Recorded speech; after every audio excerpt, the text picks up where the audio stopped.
जय जय श्री चैतन्य जय नित्यानंदा। जय जय श्री चैतन्य जय नित्यानंद। जय द्वैत चंद्र जय गौर भक्त वृंदा। जय द्वैत चंद्र जय गौर भक्त वृंद।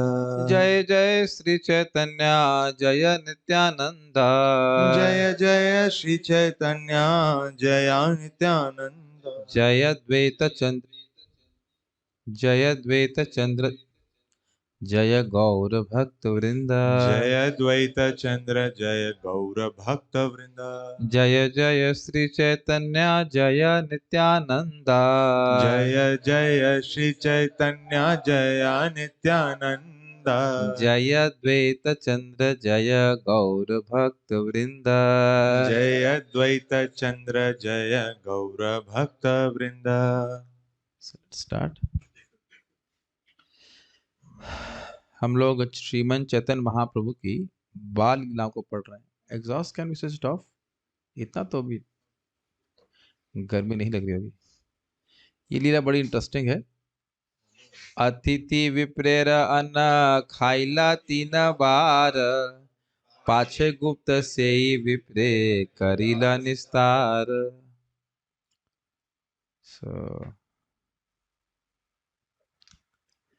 एक बार महाप्रभु एक ब्राह्मण अतिथि के भोजन को 3 बार खा गए और बाद में उन्होंने गुप्त रूप से उस ब्राह्मण का भवबंधन से उद्धार कर दिया। तात्पर्य, इस ब्राह्मण के उद्धार की कथा इस प्रकार है। एक बार एक ब्राह्मण जो देशाटन के लिए निकला था, एक तीर्थ की यात्रा करके दूसरे तीर्थ होता हुआ नवद्वीप पहुंचा और वहां जगन्नाथ मिश्र के घर में अतिथि बना। जगन्नाथ मिश्र ने उसे भोजन बनाने के लिए सारी सामग्री दे दी और उस ब्राह्मण ने भोजन तैयार किया। किंतु जब यह ब्राह्मण ध्यान मग्न होकर भगवान विष्णु को भोजन अर्पित कर रहा था, तब बालक नेमाई वहां आकर उसे खाने लगा। फलतः ब्राह्मण ने सोचा कि यह भोग व्यर्थ हो गया, क्योंकि झूठा हो गया। अतएव जगन्नाथ मिश्र के कहने पर उसने दोबारा भोजन पकाया। किंतु जब वह ध्यान कर रहा था तो बालक फिर वहां आया और भोजन खाने लगा और भोग को इस प्रकार उसने पुनः नष्ट कर दिया। जगन्नाथ मिश्र के अनुनय विनय करने पर उस ब्राह्मण ने तीसरी बार भोजन पकाया, किंतु इस बार भी महाप्रभु ने आकर भोजन को झूठा कर दिया। यद्यपि इस बालक को एक कमरे में बंद कर दिया गया था और सभी लोग सो रहे थे, क्योंकि काफी रात हो चुकी थी। अतएव ब्राह्मण ने यह सोचा कि भगवान विष्णु आज मेरे भोजन को स्वीकार नहीं करना चाहते हैं और मुझे उपवास ही करना पड़ेगा। फलतः वह शुद्ध होकर चिल्लाने लगा, हाय हाय, क्या हो गया, क्या हो गया। जब चैतन्य महाप्रभु ने ब्राह्मण को उस शुद्ध अवस्था में देखा तो वो उससे बोले, पूर्व जन्म में मैं माता यशोदा का पुत्र था। उस समय भी तुम नंद महाराज के घर अतिथि के रूप में आए थे और मैंने तुम्हें इसी तरह तंग किया था। मैं तुम्हारी भक्ति से अति प्रसन्न हूँ, इसलिए मैं तुम्हारे हाथों से बनाया हुआ भोजन खा रहा हूँ। यह समझ कर के महाप्रभु उस पर कृपा कर रहे हैं, ब्राह्मण अत्यंत प्रसन्न हुआ और वह कृष्ण प्रेम से गदगद हो उठा। वह भगवान का आभारी था और उसने अपने आप को परम भाग्यशाली माना। तब महाप्रभु ने कहा कि वह इस घटना के बारे में किसी को न बताए। यह घटना चैतन्य भागवत आदि खंड के 3 अध्याय में विस्तार से वर्णित है। चैप्टर 5 में, उसमें इंग्लिश में 5 लिखा हुआ है, अब पता नहीं तीसरा कैसे हो गया। आदि खंड के 5वें अध्याय में श्योर है कि नहीं, वो तो श्योर इसमें है, लेकिन तीसरे में 5वें में देखना पड़ जाएगा। तो हुआ ये, देखिए कि वो व्यक्ति ब्राह्मण आया था। पहले देख लीजिए, अतिथि विप्रेर, विप्र अति, जो अतिथि थे वो ब्राह्मण थे। उनके अन्न को खाया 3 बार महाप्रभु ने और बाद में गुप्त रूप से उस विप्र पे कृपा करी। तो ये ब्राह्मण जगह जगह घूम रहे थे, अब जैसे आपने सुना अभी, और वह स्वयं पाकी ब्राह्मण थे। उनके गोपाल बाल नाम एक विग्रह थे, बाल गोपाल का विग्रह था। और स्वयं पाकी का समझते हैं, वो दूसरे का पका हुआ नहीं खाएंगे, खुद से बनाएंगे, फिर उसको भगवान को भोग लगाएंगे, फिर खाएंगे। ये नियम था उनका। कहीं पे भी जाने तब भी ऐसा, वो कहते हैं सीधा भोजन लिया करते थे। मतलब दाल चावल ले लेंगे कच्चा, उसको पका के खाएंगे। तो इनके यहाँ से क्या जगन्नाथ मिश्र क्या आए थे, तो उनको भी इस प्रकार से दिया गया स्वयं बनाने के लिए। तो पहली बार में अब वो करते क्या थे थोड़ा समझिए, बाल गोपाल को आवाहन करते, भोग बनाते, भोग लगाते, तो भोग लगाते समय आवाहन करते, तो बाल गोपाल तो स्वयं निमाई है, उदंतर तो है नहीं। तो जब उनको बुलाते तो महाप्रभु का क्या दोष है? बुलाया जा रहा है खाने में तो आएगा व्यक्ति खाने के लिए, क्या दिक्कत है? आगे खाना खाना शुरू करते, हाय हाय हाय क्या कर दिया तुमने, हमारा भोग डिस्टर्ब कर दिया। तो जगन्नाथ मिश्र उनको मारने के लिए दौड़े, बालक निमाई को। तो उन्होंने कहा अरे नहीं, छोटा बच्चा है, ऐसे तो छोटे बच्चे को नहीं पिटाई करते, ऐसे कुछ नहीं, आप छोड़ दीजिए। आज लगता है भगवान विष्णु चाहते नहीं कि मैं खाना खाऊं। तो जगन्नाथ मिश्र कहा नहीं नहीं, बहुत बड़ा अपराध हो जाएगा, आप इतने अच्छे ब्राह्मण हैं और आप भूखे चले जाएंगे तो बहुत हमारे पर अपराध लगेगा, आप फिर से बनाइए, हम बच्चे को संभाल के रखेंगे। तो बच्चे को संभाल के रखा गया ये सब। फिर भी बच्चा किसी तरह संभाल, जब जब उन्हें भोग लगाने के लिए आह्वान किया, स्मरण किया, ध्यान किया, फिर आके खा गया। फिर वो हाय हाय करने लगे। अब तो भाई इतना गुस्सा आया। फिर वो कह रहे नहीं नहीं, बच्चे को मारने की जरूरत नहीं, बच्चे की क्या जो गलती है, हमारे ही भाग्य में जब खाना लिखा नहीं तो क्या कर सकते हैं। ऐसा करिए कुछ फल फूल दे दीजिए, वही मैं भोग लगा के ग्रहण कर लूंगा, आज लगता है मेरे भाग्य में अन्न नहीं है। तो जगन्नाथ मिश्र को बहुत खराब लगा और फिर विश्वरूप उस समय उनके सामने आए, और विश्वरूप का जो स्वरूप था वो बहुत ही सौम्य था, मन को प्रसन्न करने वाला था। तो उनको देख करके वो ब्राह्मण को बोलते हैं कि ऐसा करिए, कोई बात नहीं ब्राह्मण देवता, आप फिर से प्रयास कीजिए। ऑलमोस्ट अब रात हो चली थी, खाना बनाने में टाइम लगता है ना।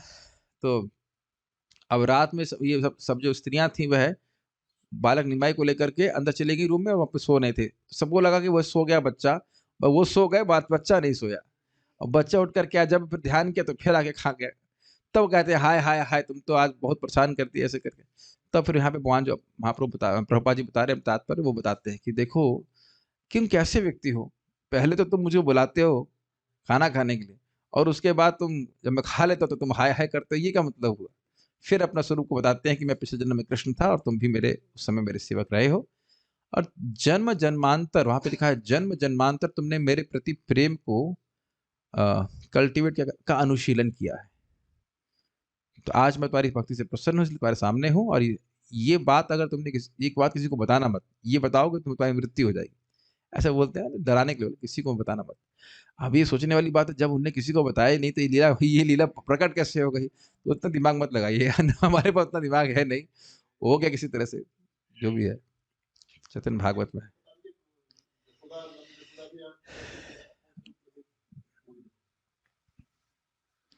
तो इस प्रकार से ब्राह्मण का उद्धार किया। ओके नेक्स्ट, बहुत अच्छी लीला है। देख रहे हैं चैतन्य भागवत पढ़ना कितना जरूरी है। आपके पास भी चैतन्य भागवत नहीं है? Very nice. पैसे तो हैं, पैसे हैं, लेकिन अब आइसक्रीम पे खर्च करेंगे, चैतन्य भागवत में बिस्कुट में खर्च करेंगे, है कि नहीं? बिस्कुट खाएंगे, चैतन्य भागवत क्यों पिएंगे? चोरे लैया गेले प्रभु के बाहिरे पाइया, पाइया होना चाहिए ना, पाइया, पाइयो हो गया पाइयो क्या होता है? चोरे लैया गेले प्रभु के बाहिरे पाइया, तारस कंधे चढ़ी आइला तारे भुलाइया। चोर को लेकर के प्रभु बाहर गेला, बाहर गए, तारस कंधे चढ़ी, उनके कंधों पर चढ़ गए थे चोरों के, और आइला तारे भुलाई, और वापस अपने घर आ गए उनको भ्रम में डाल करके। ये बड़ा अच्छी लीला है। बचपन में महाप्रभु को दो चोर उठाकर उनके घर के बाहर ले गए, किंतु महाप्रभु उन चोरों के कंधे पर चढ़ गए, और जब वे सोच रहे थे कि हम इस बालक के आभूषण आराम से उतार लेंगे, तो महाप्रभु ने उन्हें भ्रमित कर दिया, जिससे वे चोर अपने घर जाने के बदले जगन्नाथ मिश्र के घर वापस जा पहुंचे। ये सुंदर फोटो यहाँ पे लगाई गई है। वो चोर लोग महाप्रभु को लेके जा रहे थे और उनसे भ्रमित होकर वापस वहीं पे आ गए। थोड़ा पढ़ते हैं तात्पर्य में समझाऊंगा। ओहो। बचपन में महाप्रभु सोने के आभूषण से लदे रहते थे, ब्राह्मण पुत्र थे लेकिन सोने के आभूषण पहनते थे। एक बार जब वे घर के बाहर खेल रहे थे, तब दो चोर उनकी गली से होकर निकले। वे गहने लूटने की ताक में थे, अतः उन्होंने महाप्रभु को कुछ मिठाई देकर फुसला लिया और अपने कंधों पर चढ़ा लिया। चोरों ने सोचा था कि वे बालक को जंगल में ले आकर मार डालेंगे और गहने निकाल लेंगे, किंतु महाप्रभु ने चोरों के ऊपर अपनी ऐसी माया फैलाई, जिससे वे जंगल की ओर जाने के बदले महाप्रभु के ही दरवाजे पर वापस जा पहुंचे। मतलब उनके कंधे पर चढ़े चढ़े महाप्रभु काफी जगह घूमे नवद्वीप में, लेकिन वो भ्रमित होकर के देखा कि वो वहीं से स्थान पे आ गए जहाँ से उनको उठाया था। और जब उनको लेके चले गए तो ये जगन्नाथ मिश्र बड़े परेशान हुए, स्वाभाविक सी बात है। बच्चा कहाँ है, बच्चा कहाँ है? तो वो बच्चा वहीं लाकर छोड़ दी। तो सोच रहे थे कि हम इनाम दें, जो हमारा बच्चा वापस लेके आ गया उसको इनाम दें। पता नहीं था उनको कि वही चोर थे। चोर उन लोग के सामने नहीं आए थे। चोर लोग उनके सामने नहीं आ पाए। वो जब घूमते-घूमते दिखा, अरे ये तो जहाँ से चुराया था वहीं पे आ गए, तो इनको रख करके वो भाग गए थे वो लोग। ये था। जब वे उनके घर के सामने आ गए तो वे डर गए, क्योंकि जगन्नाथ मिश्र तथा पड़ोस के सभी लोग बच्चे की तलाश में थे। अतएव चोरों ने वहां रुकने में खतरा समझा। वे उन्हें वहीं छोड़कर चलते बने। तब बालक को घर के अंदर लाया गया और शची माता को दिया गया, क्योंकि वे अत्यंत चिंतित थीं। तब जाकर वे संतुष्ट हुई। यह घटना का चैतन्य भागवत के आदि खंड के तृतीय अध्याय में विस्तार से वर्णन किया गया। ये तृतीय अध्याय, पिछले वाला पांचवा अध्याय था। क्या मतलब है ही नहीं किताब, तो चाहे तृतीया हो, चाहे चौथा हो, चाहे पांचवा हो, बारहवा हो, क्या फर्क पड़ता है? गरीब हम लोग हैं, क्या कर सकते हैं।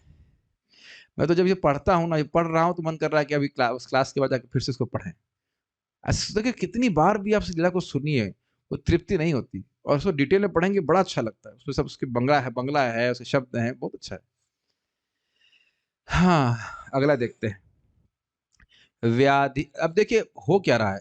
इन सब का विस्तार क्योंकि चैतन्य भागवत में वृंदावन दास ठाकुर जी ने किया है, इसलिए जानबूझकर यहाँ केवल हिंट दे रहे हैं संक्षेप में, और पूरा वर्णन नहीं करना। कहने का आशय यह है कि जिसको पूरा वर्णन पढ़ना है, जो पुस्तक है ग्रंथ चैतन्य भागवत का, तो मैं वर्णन क्यों करूं, ये कहने का आशय है कृष्णदास कविराज गोस्वामी का। व्याधि छले जगदीश हिरण्य सदने, विष्णु नैवेद्य खाइला एकादशी दिने। व्याधि के छल से जगदीश और हिरण्य के घर में विष्णु नैवेद्य, विष्णु को अर्पित भोग को खाया एकादशी के दिन। भगवान महाप्रभु कर सकते कि भगवान है, भगवान तो अन्न खाते ही हैं। एकादशी में भी भगवान मंदिर में भगवान के लिए अन्न भोग ही बनता है। हम लोग नहीं ग्रहण करते उसको। एकादशी भगवान के लिए नहीं है। उसको जरा देखिए। महाप्रभु ने बीमार होने के बहाने एकादशी के दिन हिरण्य तथा जगदीश के घर से कुछ भोजन मांगा। तात्पर्य, चैतन्य भागवत आदि खंड के छठे अध्याय में एकादशी के दिन जगदीश तथा हिरण्य के घर विष्णु प्रसाद ग्रहण करने का पूरा विवरण दिया हुआ है। एकादशी के दिन भगवान विष्णु को नियमित भोग चढ़ाया जाता है, क्योंकि उस दिन भक्त तो उपवास रखते हैं, लेकिन विष्णु भगवान नहीं। एक बार एकादशी के दिन जगदीश तथा हिरण्य पंडित के घर भगवान विष्णु के लिए विशेष प्रसाद तैयार करने का आयोजन था। ये अन्न प्रसाद, अन्न भोग था। चैतन्य महाप्रभु ने अपने पिता से कहा, मैं बीमार हूं, आप वहां जाकर विष्णु प्रसाद ले आए। जगदीश तथा हिरण्य का मकान जगन्नाथ मिश्र के मकान से लगभग 2 मील की दूरी पर था। तो क्या सीसीटीवी लगा हुआ था? कैसे मालूम चला? ब्रॉडकास्ट हो रहा था कुछ? तो यह भी लोगों को बड़ा आश्चर्य हुआ कि बच्चे को 2 मील दूर घर में क्या पक रहा है, ये कैसे मालूम चल गया। तो याद आ रहा आपको, ऐश्वर्य प्रकाशित करते थे, फिर उसको छुपा लेते थे। अतएव जब चैतन्य महाप्रभु के अनुनय विनय पर जगन्नाथ मिश्र प्रसाद लेने गए, तो जगदीश तथा हिरण्य थोड़ा विस्मित हुए। भला उस बालक को कैसे पता चला कि विष्णु के लिए विशेष प्रसाद बन रहा है? तो ये बात, एक और चीज आप देख रहे हैं कि जब भगवान के लिए प्रेम से भक्त लोग भोग बनाते हैं, तो भगवान उसको ग्रहण करने के लिए उत्सुक रहते हैं। ये नहीं सोचना चाहिए तो आप तो काम है, पूर्ण काम है, ये हमारे भोग को क्यों स्वीकार करेंगे। ये देख लेने वाली बात है। वे तुरंत समझ गए कि निमाई बालक में दैवी योग शक्ति है, अन्यथा वह कैसे जान पाता कि विशेष प्रसाद बन रहा है। अतएव उन्होंने तुरंत ही बालक के पिता जगन्नाथ मिश्र के हाथों चैतन्य महाप्रभु के लिए प्रसाद भेज दिया। निमाई बीमार थे, किंतु विष्णु प्रसाद खाते ही वे स्वस्थ हो गए और उन्होंने यह प्रसाद अपने संगियों में बांट दिया। थोड़ा विचार करने वाली बात है। एक तो यह है कि जो ब्राह्मण पत्नियां थीं कृष्ण लीला में, वही जगदीश पंडित और हिरण्य पंडित के रूप में अवतरित हुए महाप्रभु, और सेम सेम लीला हो रही है। सिमिलर, सेम तो नहीं कह सकते, सेम मतलब एक जैसी, प्राय एक जैसी लीला हो रही है। जब कृष्ण बलराम जी ब्रज के जंगल में थे, तो उनके सखाओं ने कहा कि हमको, वो जान रहे थे कृष्ण बलराम को भूख लग रही, तो कह रहे हमको बहुत भूख लग रही है। कहते ठीक है, अब यहाँ पास में ही ब्राह्मण लोग यज्ञ कर रहे हैं, उनसे जाके मांगो। तो जब उन्होंने मांगा तो कुछ बोले ही नहीं, चुप रहे। चुप का मतलब नहीं देंगे। तो बड़े दुखी हुए, वापस आए भगवान के पास। भगवान ने कहा, देखिए जो भीख मांगने जाता है उसको उम्मीद नहीं करनी चाहिए कि हर बार भिक्षा मिलेगी। ऐसा करिए, अब जाके ब्राह्मण पत्नियों के पास जाइए, वह देंगी। तो जब ब्राह्मण पत्नी ने सुना कि कृष्ण बलराम जी बहुत भूखे हैं, तो बहुत सारा प्रसाद लेकर के आई। फिर आगे कथा आप जानते ही, तो इसलिए उसी तरह से आप देखेंगे, जगदीश पंडित और हिरण्य पंडित ने सुना कि निमाई बीमार हैं और वो विष्णु प्रसाद चाहते हैं, तो सारा सामान लेकर के आए, प्रसाद भिजवाया। लेकिन हम लोगों को उसका अनुकरण नहीं करना चाहिए। एकादशी में कभी व्यक्ति को अन्न नहीं ग्रहण करना चाहिए। शिशु सब लय पाड़ा पड़ोसी घरे, चूरी करे द्रव्य खाए मारे बालकेरा बालकेरे। जैसा कि बच्चों में होता है, महाप्रभु ने खेलना सीखा और वे अपने मित्रों के साथ पड़ोसी मित्रों के घर जाते, उनकी खाने की वस्तुएं चुराते और खाते, और कभी कभी बच्चे परस्पर लड़ते झगड़ते। कृष्ण भी ऐसा करते थे कि नहीं, माखन चुराने जाते थे और झगड़ा भी करते थे। तो झगड़े में स्पेशली भगवान कृष्ण को बोलते कि आप हम अगर हार जाओगे आपकी पार्टी, तो हमारे कंधे पे चढ़ना पड़ा, कंधे पे हम आपके कंधे पे चढ़ेंगे। तो कहता है, अरे मैं राजा का लड़का हूँ, मैं कंधे पे नहीं चढ़ाऊंगा। तो दोस्त लोग गुस्सा हो जाते हैं, अरे राजा के लड़के होगे अपने घर में, यहाँ नहीं हो, चढ़ाना पड़ेगा, और नहीं चढ़ाओगे तो तुम अगली बार से खेलने नहीं देंगे अपने साथ। तो कृष्ण रोने रोने भी लग जाते हैं करके, हमको नहीं खेलने दे रहा, ऐसे कर। ये आपने बचपन में हुआ है कभी ऑप्शन? मित्र मंडली होती है और एक व्यक्ति से गुस्सा हो जाता है, तो उसको उसको साइड कर देंगे, बड़ा दुख लगता है कि हमें नहीं खेलने दे रहे है कि नहीं। तो उसी तरह कृष्ण भी लड़ते झगड़ते रहते थे। शिशु सब शची स्थाने कैला निवेदन, सुनी शची पुत्र किछु दिला उलाहन।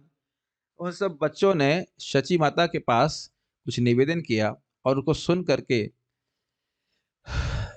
शची माता ने अपने बेटे को कुछ डांट लगाई। उलाहन मतलब थोड़ा डांट लगाई।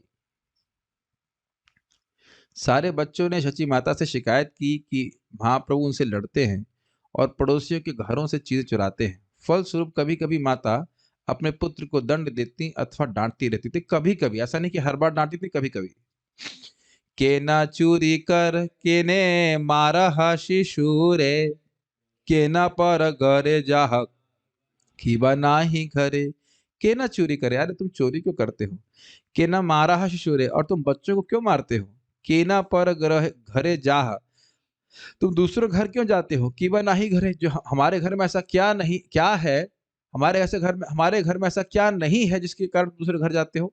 सेम चीज माता यशोदा भी डांट लगाती थी इसी तरह से।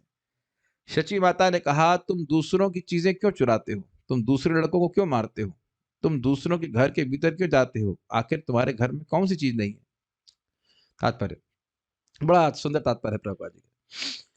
वेदांत सूत्र के अनुसार जन्माद्य अस्य यतः सृष्टि, पालन तथा संहार तीनों ही परम पूर्ण में स्थित हैं।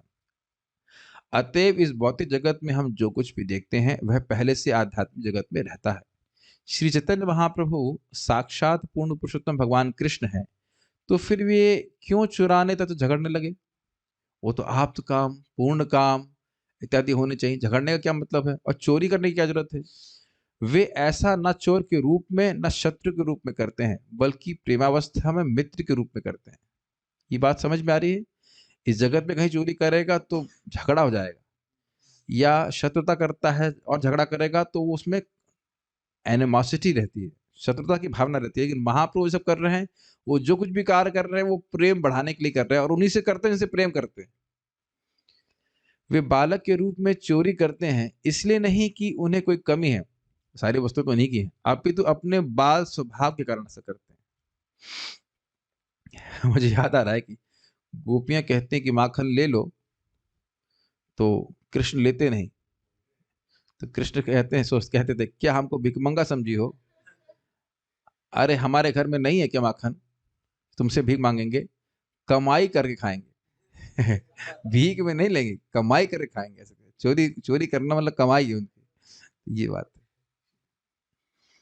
इस भौतिक जगत में भी कभी कभी छोटे बच्चे पड़ोस के घर में जाकर चोरी करते हैं, और कभी कभी लड़ते भिड़ते हैं, किंतु किसी शत्रुता या दुर्भावना से नहीं। आप लोग जूम पे भी हाथ खड़ा कर सकते हैं। आप लोग को अनुभव अनुभव हो, अगर सामने भक्त लोग भी हाथ खड़ा कीजिए, अमरूद चुराने का। ओके, आप लोग सब नहीं चुराए, हमारे डिवोटीज हैं। अच्छा, सारे चोर इकट्ठे हो रहे हैं। एक दो लोगों ने बोला अमरूद चुराने का, गन्ना चुराना, अमरूद चुराना। और ऐसा नहीं है कि आपके पास पैसा नहीं होता है अमरूद खरीदने का, लेकिन वो चुराया हुआ अमरूद इतना कमाई का लगता है कि भाई हाँ, थोड़ा मीठा दबाल फांद करके, और वो दौड़ रहा हो आपके पीछे, क्या कहते हैं उसको, जो माली है, ए ए क्या कर रहा है, क्या कर रहा है, ऐसे करके। और वो जो एक्साइटमेंट है ना चोरी करके लेने का, उसका वो बड़ा अच्छा लगता है। लेकिन तो ये सब एक्साइटमेंट कृष्ण भी अनुभव करना चाहते हैं, तो इस प्रकार से करते थे। तो ये सब कहाँ से आ रहा है? भगवान कृष्ण से आ रहा है। तो कोई कहे कि क्यों अमृत चोरी कर रहे हो? अरे तुम्हारे हमारे भगवान चोरी कर रहे हैं, तो उन्हीं की परंपरा में एवं परंपरा प्राप्त इसीलिए मैंने वो ज्ञान परंपरा प्राप्त किया है चोरी कर। देखिए हमने देखा था हमारे फार्म में भी लोग गन्ना चुराने आ जाते थे, तो अब उनको पूछो, उनको कहा जाए कि गन्ना का क्या, एक गन्ने का कितना रुपए होगा?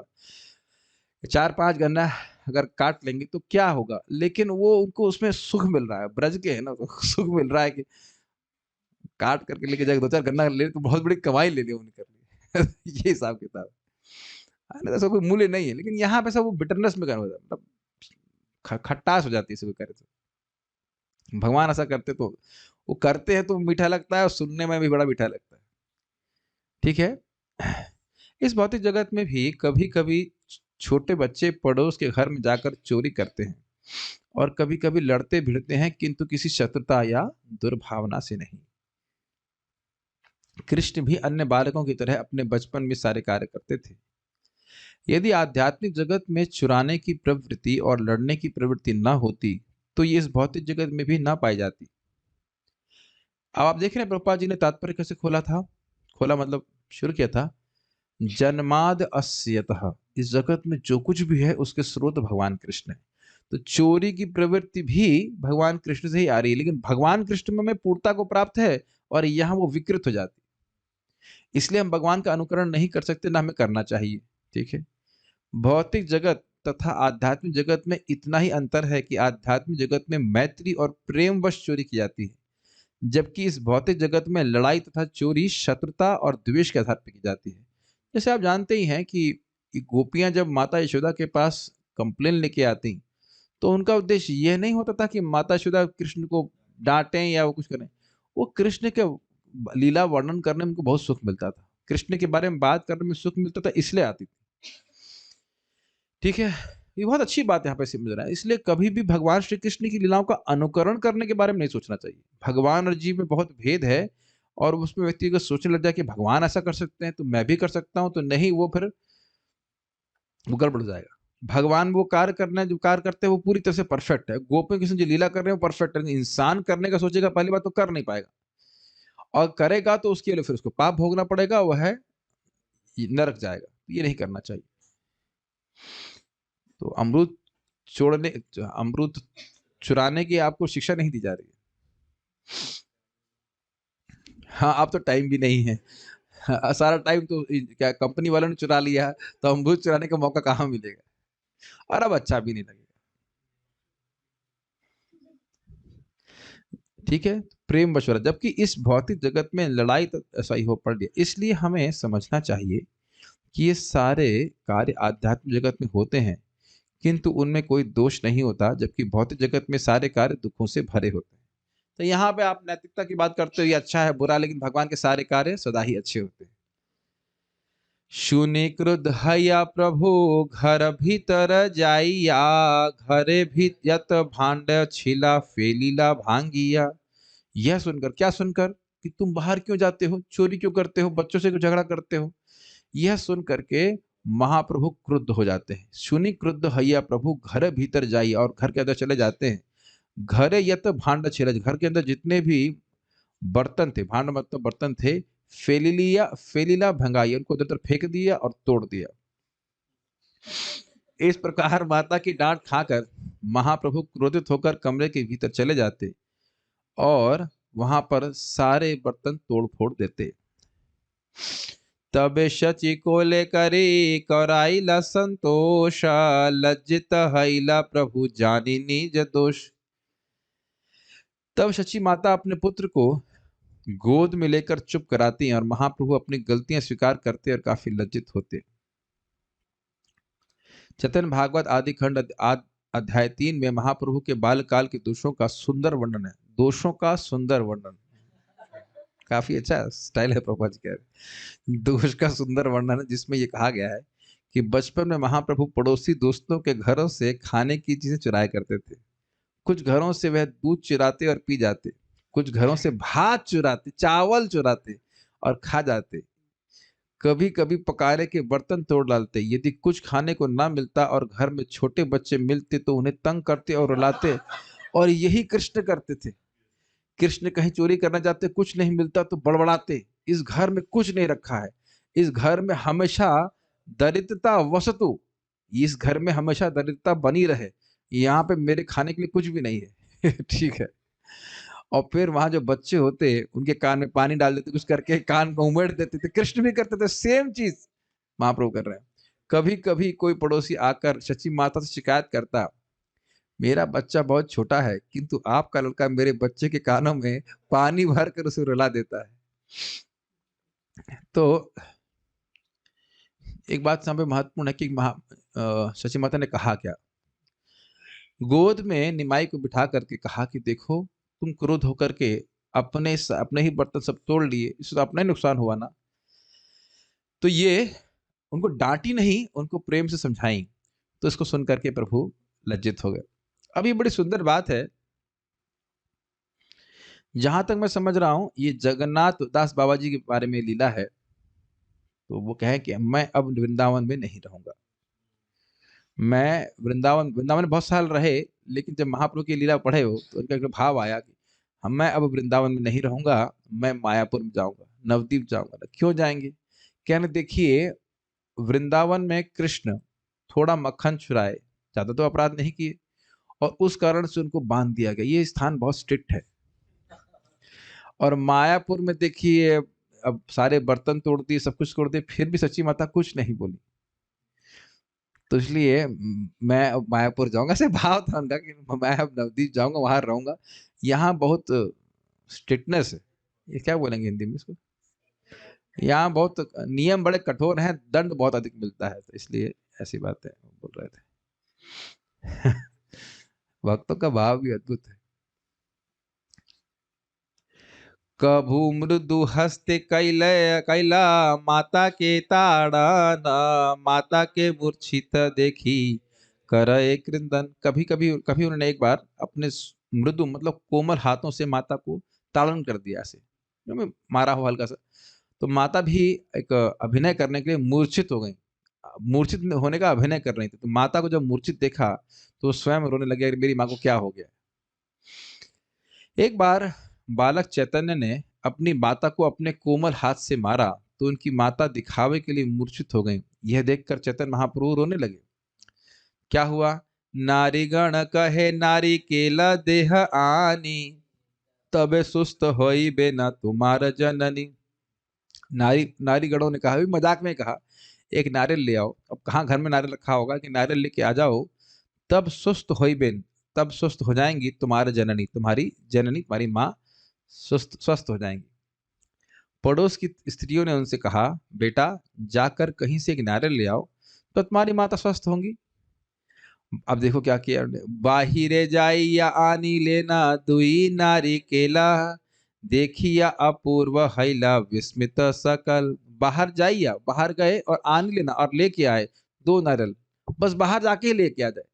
मैं अगर आपसे कहूं कि भी दो नारियल लेके आना तो कम से कम आपको 1 घंटा तो लगेगा, और आप दरवाजे के बाहर जाओ लेके आ जाओ तो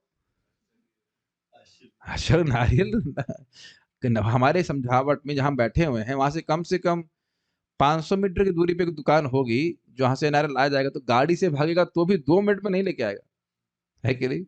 अपनी नॉर्मल बुलेट की स्पीड से जाएंगे, जाना 10 20 50 रुपए देना, देख करके लेके आना।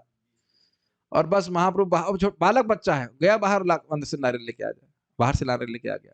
देखिए अपूर्व हैला विस्मित सकल, उनको सबको बड़ा अपूर्व विस्मय हुआ कि भाई ये कैसे बच्चा कर रहा है। तो देख रहे हैं ना कि है बालक जैसी लीला कर रहे हैं, लेकिन अपने ऐश्वर्य को भी प्रकाशित करते चल रहे हैं बीच में। किस लिए किया उन्होंने? किस लिए किया? माता सची की मूर्छा को तोड़ने के लिए। वे घर से बाहर गए और तुरंत ही 2 नारियल ले आए। सारी स्त्रियां ऐसा अद्भुत कार्य देखकर विस्मित हो गईं।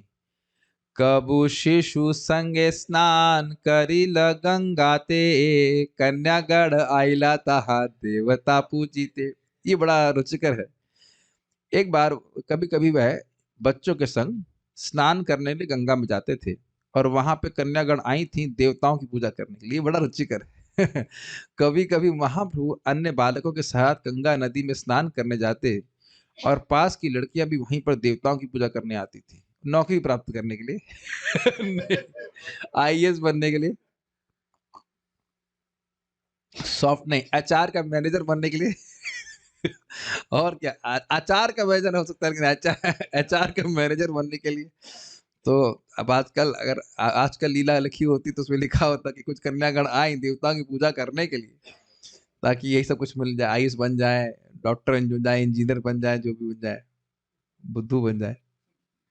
तात्पर्य, वैदिक प्रथा के अनुसार 10-12 वर्ष की कन्याएं गंगा नदी के तट पर जाकर स्नान करती और भविष्य में अच्छा वर पाने के लिए शिव जी की पूजा करती। इतनी छोटी बच्चियों को भी अक्ल होती थी।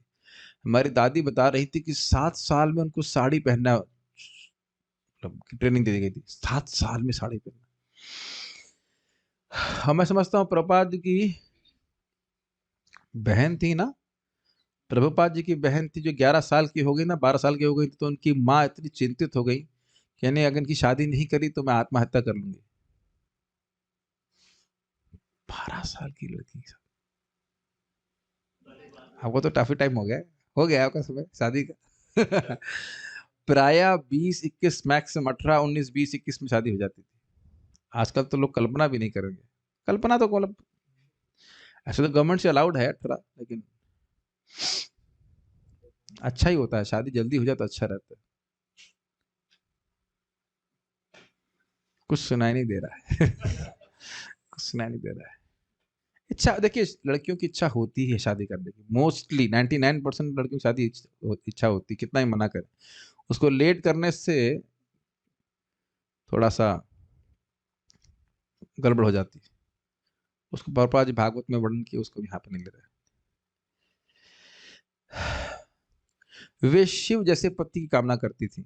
शिव जी बहुत अच्छे हैं, क्योंकि शिव जी अत्यंत शांत होने के साथ ही अत्यधिक शक्तिशाली भी हैं। ये बहुत इंपॉर्टेंट है। पति अगर झगड़ा करने वाला हो और निर्बल भी हो उसके ऊपर, तो बहुत, वैसे कहेगा खून पीने वाली बात है ना, बहुत खून पिएगा, बहुत परेशान करेगा। आजकल इस तरह के ही पति हैं प्राय। प्राय मतलब कोई ट्रेनिंग नहीं ना इस प्रकार की, धर्म की कोई ट्रेनिंग नहीं है। इसलिए पहले हिंदू परिवार की छोटी छोटी लड़कियां शिव जी की पूजा वैशाख मास यानी अप्रैल मई में विशेष रूप से करती थी। किस लिए करती थी? अच्छा पति प्राप्त करने के। गंगा में स्नान करना हर एक के लिए, न केवल बड़ों के लिए अपितु छोटों के लिए भी अत्यधिक प्रसन्नता की बात होती है। अभी तो आजकल बाथरूम में भी स्नान नहीं करते। माता पिता तो ये कहते हैं हमारे बच्चे को ठंड लग जाएगी। आप कैसी बातें करते हो? सब सुबह स्नान करने के लिए बोलते, बाथरूम में गर्म पानी से स्नान नहीं कर सकते और गंगा जी स्नान करेंगे? भूल जाइए। और यहाँ क्या बोल रहे हैं, उनके लिए प्रसन्नता होती थी। और एक्चुअल में वास्तविकता में आप में से सभी लोगों ने गंगा स्नान या कभी यमुना स्नान किया होगा। नदी में स्नान करने का एक, पवित्र नदी में स्नान करने के बाद आपको लगेगा कि हम पवित्र होकर निकले। ये मैंने हमेशा अनुभव किया है। ये इलाहाबाद में या हरिद्वार में तो नहीं गया ही नहीं कभी, लेकिन हरिद्वार में मतलब स्नान नहीं किया, ऋषिकेश वगैरह में बहुत पवित्रता लगती है। जहाँ नदी नहीं होती तो वहां तालाब में स्नान करते थे। तालाब में भी स्नान करने में बहुत अच्छा लगता है। या हम लोग मंदाकिनी में स्नान किए थे चित्रकूट में, वहां बहुत अच्छा लगता है। इधर हम लोग यमुना नगर गए थे, वहां पे पौंटा साहब एक स्थान है। आप वहां पे गए हैं क्या? अच्छा, तो वहां पे भी वो पौंटा साहब का जो क्या कहते हैं, गुरुद्वारे के जस्ट पीछे यमुना जी बहती हैं, बहुत अच्छा लगता है। अच्छा लगता है ऐसे स्थान में जाएं, थोड़ा सा लकड़ी वकड़ी जलाकर कुकिंग करें, वन फायर कीर्तन करें, स्नान करें। मंदाकिनी बहुत सुंदर है। चित्रकूट में मंदाकिनी तो है मंदिर, वहां पर गंगा जी को मंदाकिनी ही कहते हैं, जहाँ तक मुझे स्मरण आ रहा है। बहुत सुंदर है, बहुत ही सुंदर है एकदम। और अद्भुत बात यह है कि जहाँ आश्रम में रुके, देखे थे हम लोग, रुके नहीं थे आश्रम में, हमारी बस खड़ी थी, उस मंदाकिनी एकदम नीचे से बह रही थी, और मंदाकिनी के सामने केवल जंगल। ऐसा रास्ता मैंने कहीं नहीं देखा। दूसरा तरफ केवल जंगल ही जंगल, और हिरन विरन भी दिखाई पड़ रहा था। बड़ा सुंदर, बड़ा नेचुरल सेटिंग था। तो ऐसे जगह स्थान पे स्नान करने का अलग संस्कार होता है। कभी हम लोग चलेंगे चित्रकूट। खैर चित्रकूट तो जाया जा सकता है, चित्रकूट तो कोई बहुत दूर नहीं है। स्मरण करके आ गया मैं। एक्चुअली बस पार्टी में बड़ा अच्छा लगता है, बस पार्टी में अपने खाते पीते बनाते हुए चलो और सब जगह चले जाओ। लेकिन ये तो हम खाली बोल रहे थे कि ये सब अच्छा लगता है। वैसे भागवत में भी इसका वर्णन है कि नदी में स्नान करने से व्यक्ति के जो स्नायु तंत्र है वह बहुत शक्तिशाली हो जाता है। वेन्स वेन्स नस वगैरह सब बहुत अच्छी रहती है। हाँ, वो तीसरे स्कंद में पढ़ेंगे। गंगा स्नान करी पूजा करी तेला गीला, कन्यागण मध्य प्रभु आसिया बसीला। जब कन्याएं गंगा स्नान करके विभिन्न देवताओं की पूजा करने लगती तो बालक महाप्रभु वहां आते और उनके बीच में बैठ जाते। कन्यार कहे आमा पूजा आमी दीप बर, गंगा दुर्गा दासी मोरा महेश किंकर। कन्याओं को कहा आमा पूजा मेरी पूजा करो, आमी दीपा वर मैं तुमको वरदान दूंगा, गंगा और दुर्गा तो मेरी दासी हैं और महेश मतलब शिव जी मेरे सेवक हैं। बाप रे। हाथ हो गए। अब लड़कियां तो समझ नहीं रही कि भगवान है, उनको तो एकदम। महाप्रभु कन्याओं को संबोधित करके कहते मेरी पूजा करो तो मैं तुम्हें सुंदर पति या सुंदर वरदान दूंगा। वर का अर्थ हो सकता है, दोनों अर्थ होता है। वर मतलब लड़का, पति पति या फिर वरदान दूंगा। गंगा तथा देवी दुर्गा मेरी दासियां है। ये क्यों बोल रहे हैं? कह रहे हैं कि भाई तुम जिनकी पूजा कर रही हो मेरी दासियां हैं, तो तुम मुझसे सीधे वरदान क्यों नहीं मांग लेती हो? मैं सारा वरदान देने में समर्थ हूँ। और अन्य देवताओं की बात तो दूर रही, शिव जी तक मेरे दास हैं। प्रभुपाद जी का देखिए अनुवाद कितना स्वीट है। तात्पर्य, अन्य धर्म के लोगों में यथा ईसाइयों तथा मुसलमानों में ऐसी गलत धारणा है कि हिंदू धर्म में अनेक ईश्वर है। वास्तव में ये हकीकत नहीं है, वास्तविकता नहीं है। ईश्वर एक है, लेकिन ऐसे अन्य अनेक शक्तिमान जीव हैं जो प्रशासन के विभिन्न विभागों का कार्यभार संभालते हैं। इसको समझाने की जरूरत नहीं, समझ में आ रहा है? गवर्नमेंट है, वे देवता कहलाते हैं। सारे देवता पूर्ण पुरुषोत्तम भगवान के आदेशों का पालन करने वाले दास है। चैतन्य महाप्रभु ने इस तथ्य को अपने बालकाल में प्रकट किया।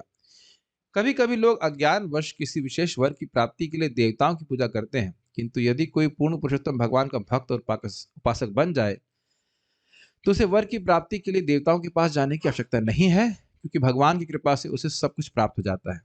भगवद गीता में ऐसे देव पूजा की भर्त्सना की गई है। कामस्तैस्तैर्हृत ज्ञानः प्रपद्यन्ते अन्य देवता तम तम नियममास्थाय प्रकृतया नियता स्वया। कामस्तैस्तैर्हृत ज्ञान, काम के द्वारा उनका ज्ञान, जो हृदय का ज्ञान है, उनका ज्ञान जो है वो हृत अपहृत खींच लिया गया, किडनैप कर लिया गया। क्यों ऐसा बोल रहे हैं? कहते हैं इसीलिए तो प्रपद्यन्ते अन्य देवता, इसीलिए अन्य देवता यानी मुझको छोड़ करके किसी अन्य देवता के शरण में जा रहा है।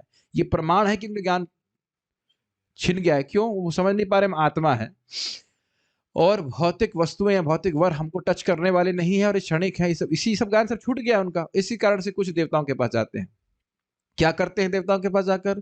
तम तम नियम आस्थाया, उन देवताओं की पूजा करने के लिए जो जो नियम है उनमें बड़ी श्रद्धा के साथ, आस्थाया बहुत आस्था श्रद्धा के साथ, प्रकृतया अपनी प्रकृति के अनुसार, नियतः स्वया उसमें नियोजित रहते हैं स्वयं से।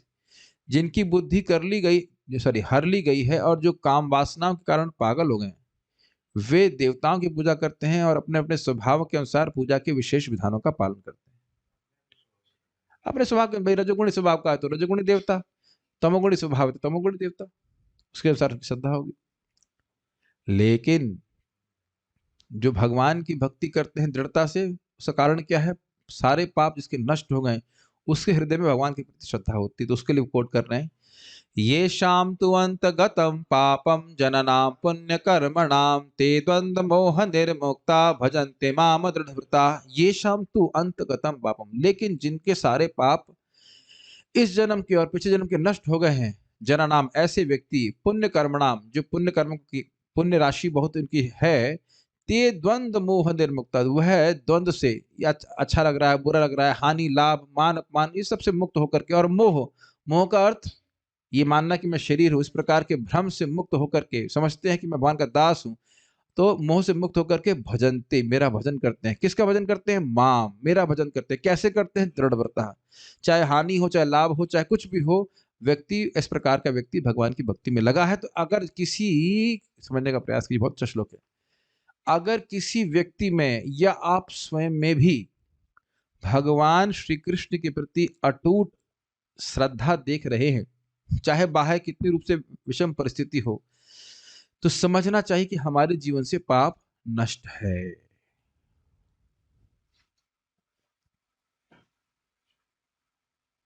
समझ में आया?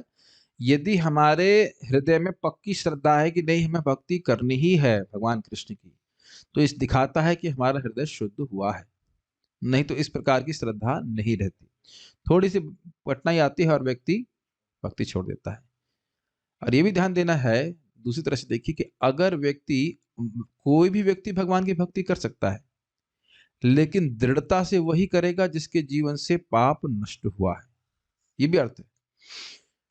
भाई आदमी आज दो माला चार माला कोई भी कर सकता है, लेकिन अब शराब पी रहा है, मांस खा रहा है, गलत कार्य कर रहा है, तो वो भक्ति में स्थिर नहीं रह पाएगा। ठीक है। किंतु जो लोग सारे पाप कर्मों तथा द्वंद्व से मुक्त हैं, वे दृढ़ता के साथ पूर्ण पुरुषोत्तम भगवान की पूजा में लग जाते हैं। भगवद गीता 7.28। केवल मूर्ख ही अपने विविध प्रयोजनों के लिए देवताओं की पूजा करते हैं। मूर्ख क्यों?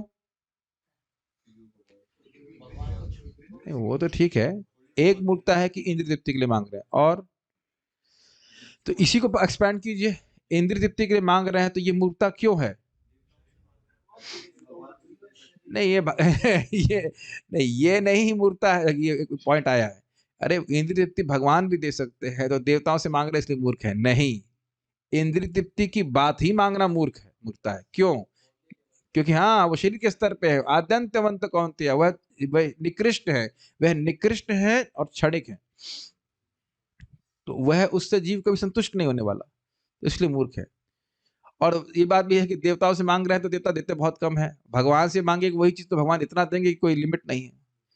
किंतु जो अत्यंत बुद्धिमान है, वे केवल पूर्ण पुरुषोत्तम भगवान कृष्ण की ही पूजा करते हैं। तो आप लोग हैंड रेस कर सकते हो कि आप में से मूर्ख कौन है? कोई नहीं।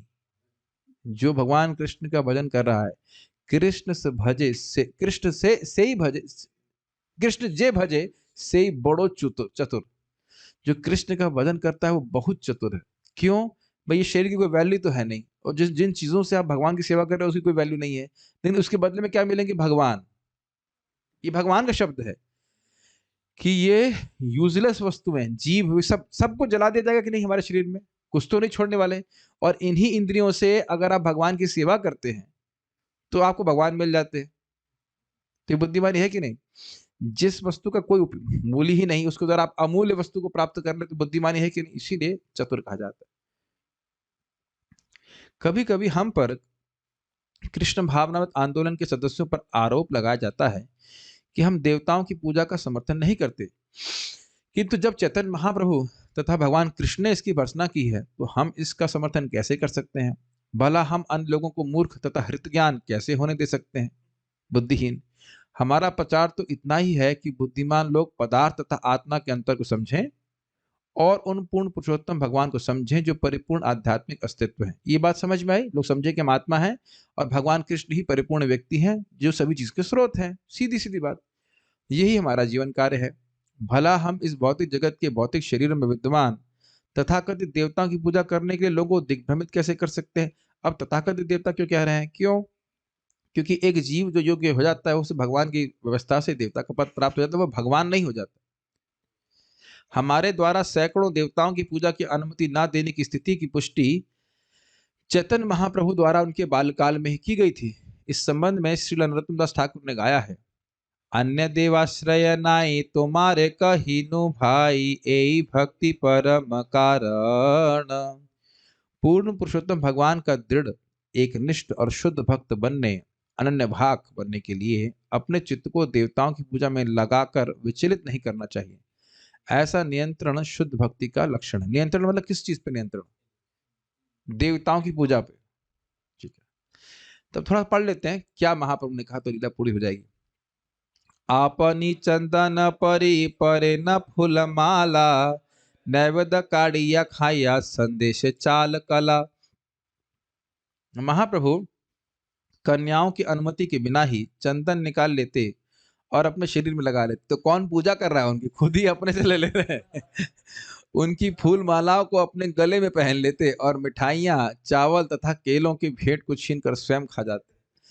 तो इतना प्रेम है, बताइए, डकैती कर रहे हैं और उसको पूजा मान रहे हैं। तात्पर्य, अर्चन विधि के अनुसार जब घर के बाहर अर्चा विग्रहों को कुछ अर्पित किया जाता है तो सामान्यतः पका भोजन नहीं अपितु कच्चा चावल, केला तथा मिठाइयां चढ़ाई जाती हैं। महाप्रभु अहेतु की कृपावश भेंट की सारी वस्तुएं लड़कियों से छीनकर स्वयं खा जाते और उनको देवताओं की पूजा न करने और अपनी पूजा करने के लिए डांटते। ठीक है, श्री चैतन्य महाप्रभु की यह पूजा श्रीमद् भागवत द्वारा संस्तुत की गई है।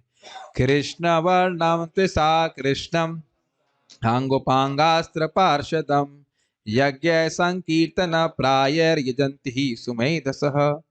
मनुष्य को पूर्ण पुरुषोत्तम भगवान की पूजा करनी चाहिए जो कलयुग में पंचतत्व रूप में अपने पार्षदों के साथ प्रकट होते हैं। ये हैं स्वयं महाप्रभु तथा उनके पार्षद नित्यानंद प्रभु, श्री अद्वैत प्रभु, श्री गदाधर प्रभु तथा श्रीवास ठाकुर। इस युग में बुद्धिमान लोग पंचतत्व की पूजा हरे कृष्ण महामंत्र का कीर्तन करके और यदि संभव हुआ तो प्रसाद वितरण से करते हैं।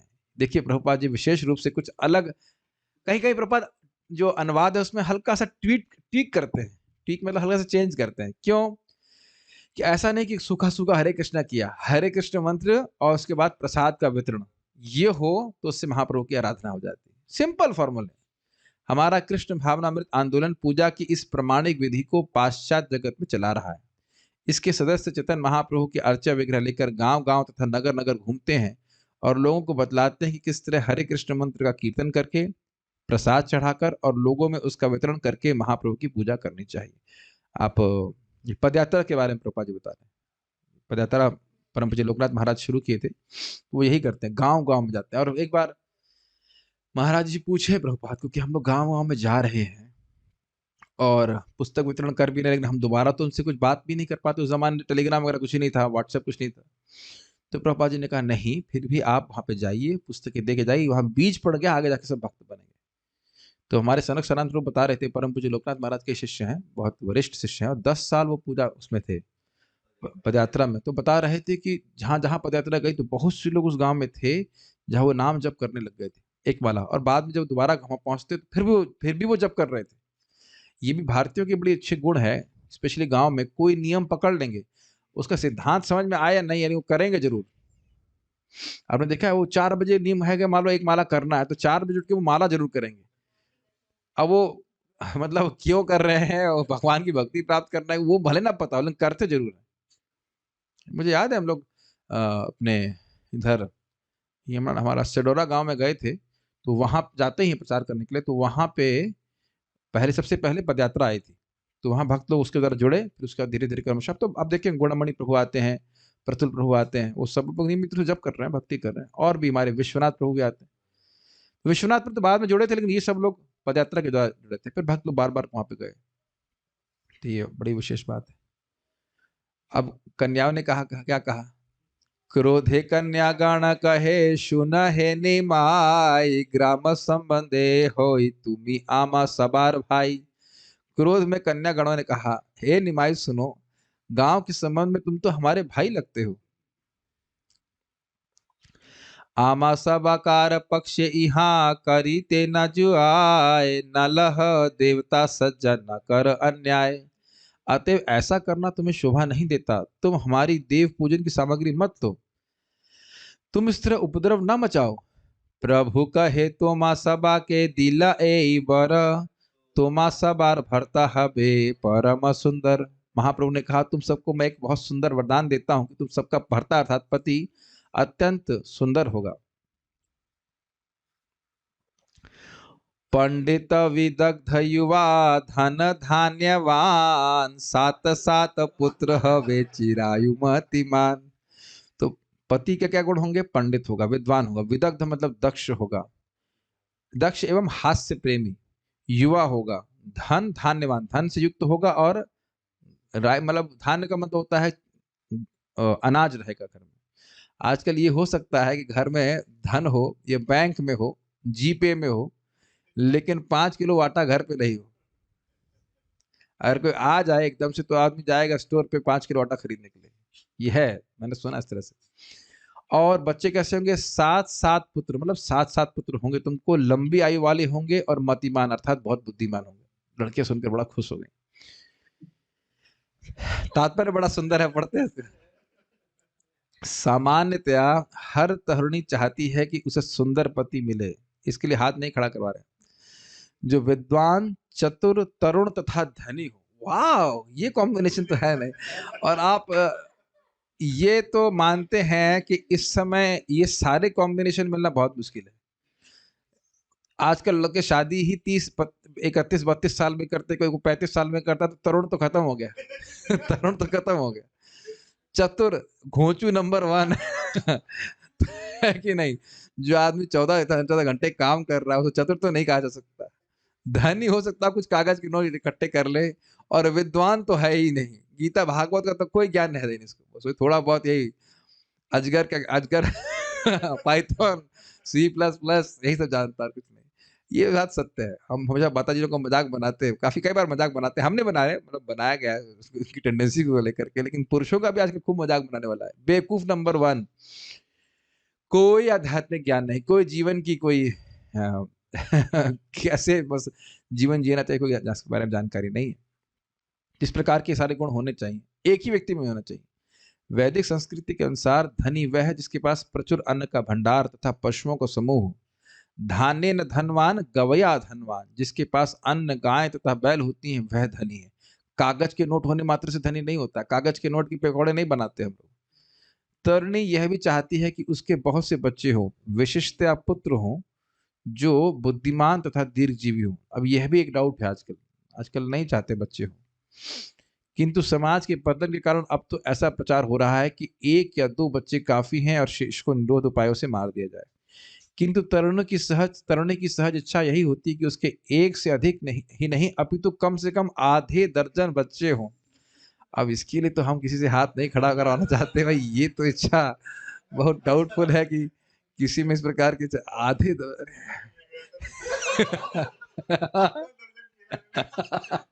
आधा दर्जन होता तो टू मच हो जाएगा। 6 बच्चे कैसे मैनेज होगा? 6 बच्चे प्रभुपाद जी के समय में ऐसा होता होगा। 3-4 तो उस जमाने में नॉर्मल हुआ करते, 5 हमारे पिताजी को मिला के 7 बच्चे थे हमारे दादी जी के, 2 भाई और 5 बहनें। आप लोगों के भी 6? आपकी मतलब पिताजी को मिला के 6 थे। आपकी माता जी? नहीं नहीं, आपकी माता जी के भाई बहन 7-8। देखिए प्रभुपाद जी गलत नहीं कह रहे हैं। आपके 9 थे। तो 7, 6, 8, 9 बताइए।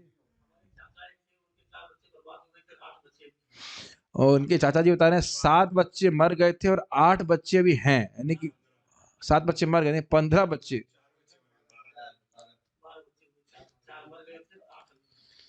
12 मर गए थे।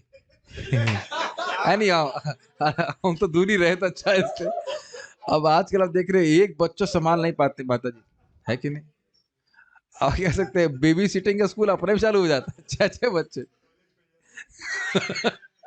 वैसे कीर्तन के लिए एक मृदंग प्लेयर, एक हारमोनियम, एक 2-3 लोग करताल के लिए चाहिए, है कि नहीं? हाँ, ये भी हो सकता है, बड़ा बच्चा छोटे बच्चों को संभालता है। और दूसरी बात क्या है, माताओं को ना नौकरी नहीं करना होता था। मुझे तो नहीं, आश्चर्य होता है कि शुरू कहाँ से होगा सारा ये। एक भी कन्यागण ये नहीं बोल रहे कि उसे नौकरी करने के लिए जाना पड़े, सॉफ्टवेयर जॉब मिल जाए, है नहीं बोल रहे।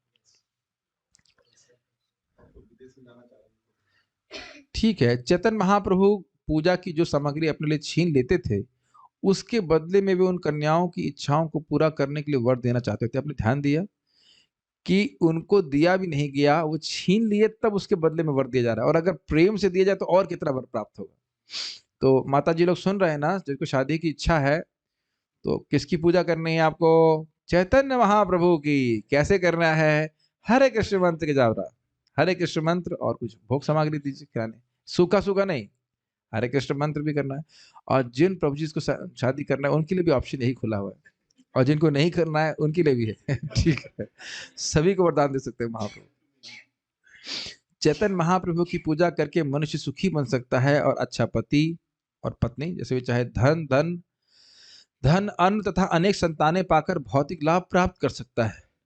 यद्यपि श्री चैतन्य महाप्रभु ने कम उम्र में ही संन्यास ले लिया, किंतु उनके भक्तों के लिए भी संन्यास लेकर उनका अनुसरण करना आवश्यक नहीं है। आज वो नहीं आए हमारे मृदंग प्लेयर, उनको तो बड़ा अच्छा लगता है, खैर पढ़ चुके हैं तात्पर्य कई बार, बहुत खुश है, बड़ा फोटो बनवा लिया इसका। ठीक है, मनुष्य गृहस्थ बन सकता है अब, किंतु उसे चेतन महाप्रभु का भक्त अवश्य बनना चाहिए। तो ये नहीं कि अब जप ही करने का मौका ना मिले गृहस्थी में, तभी वह सुखी होगा और उसे अच्छा घर, अच्छी संतान, अच्छी पत्नी, अच्छी संपत्ति तथा सारी मनोवांछित वस्तुएं प्राप्त हो सकती हैं। इसीलिए शास्त्र का उपदेश है, यज्ञ संकीर्तन प्राय यजंति ही सुमेधसा, 11:5-32 भागवत। अतएव प्रत्येक बुद्धिमान गृहस्थ को घर घर में संकीर्तन आंदोलन शुरू करना चाहिए। आंदोलन के लिए कुछ लोग तो चाहिए, 5-6 बच्चे तो चाहिए ना, बाहर के लोग ना आए तो कम से कम बच्चे ही मिलकर कीर्तन कर ले, और इस जीवन में शांति पूर्वक रहकर अगले जीवन में भगवत धाम जाना चाहिए। समझ में आ गया तात्पर्य? तो बड़ा इंटरेस्टिंग है। भौतिक इच्छा भी है तो महाप्रभु से ही पूजा कीजिए। थोड़ा एक दो श्लोक पढ़ के रुकेंगे।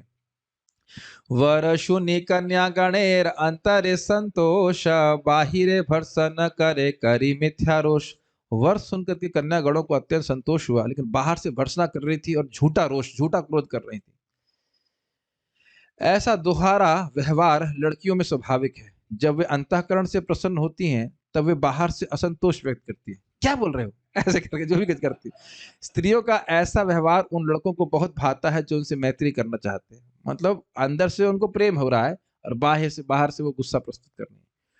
तो जिसने नहीं दिया उस संग क्या हुआ, जरा देखिए, बड़ा रुचिकर है। कोनो कन्या पलाइला नैवेद्य लैया, तारे डाकी कहे प्रभु सक्रोध हैया। कोई कोई कन्या भाग गई, पलायना मतलब पलायन करके भाग गई, नैवेद्य लिया जो भोग सामग्री थी उसको लेकर के भाग गई वो। तो तारे डाकी कहे, उसको बुला, उसको बोला, कॉलिंग, डाकी मतलब बुलाना, बोल करके प्रभु क्रोध में कहे, क्या कहे, यदि नैवेद्य ना देह हैया कृपणी, बूढ़ा भरता हवे और चार चारी सतीनी। यदि तुमने मुझे नैवेद्य नहीं दिया, कृपणी मतलब कंजूस, तुम कंजूस कहीं की, मुझको नैवेद्य नहीं दे रही हो, तो बुढ़ा प्रति होगा और तुम्हारी 7-7 सौतने होंगी, सॉरी 4-4 सौत होंगे तुम्हारी। इस प्रकार से 4-4 है ना, 4-4 तो। यदि तुम कंजूसी करोगी और मुझे भेंट नहीं चढ़ाओगी तो तुम में से हर एक को बूढ़ा पति और कम से कम 4 सौतने मिलेंगी। तात्पर्य, भारत में उन दिनों और यहाँ तक कि 50 वर्ष पूर्व तक बहुविवाह के लिए स्वतंत्रता थी। कोई भी व्यक्ति, विशेषतः उच्च जाति के ब्राह्मण, वैश्य तथा विशेषकर क्षत्रिय, एक से अधिक पत्नियां रख सकते थे। महाभारत काल में या भारत के प्राचीन इतिहास में हमें देखने को मिलता है कि क्षत्रिय राजाओं के कई विवाह होते थे। वैदिक सभ्यता के अनुसार इस पर कोई प्रतिबंध न था और 50 वर्ष की उम्र का व्यक्ति भी विवाह कर सकता था। तो काफी टाइम है आप लोगों के लिए, इट्स नॉट दैट लेट। 50 साल की उम्र तक तो आपकी सैलरी बढ़िया हो जाएगी। पता नहीं, अरे आप तो बोल रहे थे 1 साल के अंदर ही हो जाएगी 50-60 हजार। इसमें तो लिखा है 50 साल की उम्र में शादी कर सकते हो, अभी एक नहीं काफी सारी। तो आराम से भक्ति कर ली, फिर 50 साल में शादी कर ली, क्या दिक्कत है। किंतु ऐसे व्यक्ति से विवाहित होना जिसकी कई पत्नियां हो कभी भी अच्छा नहीं माना जाता था, क्योंकि इससे पति का प्यार कई पत्नियों में बढ़ जाता था है।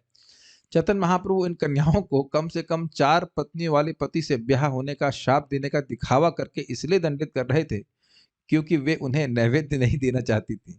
देखिए बात क्या है, भगवान को अगर कोई व्यक्ति देता है तो उसका अत्यंत कल्याण होता है।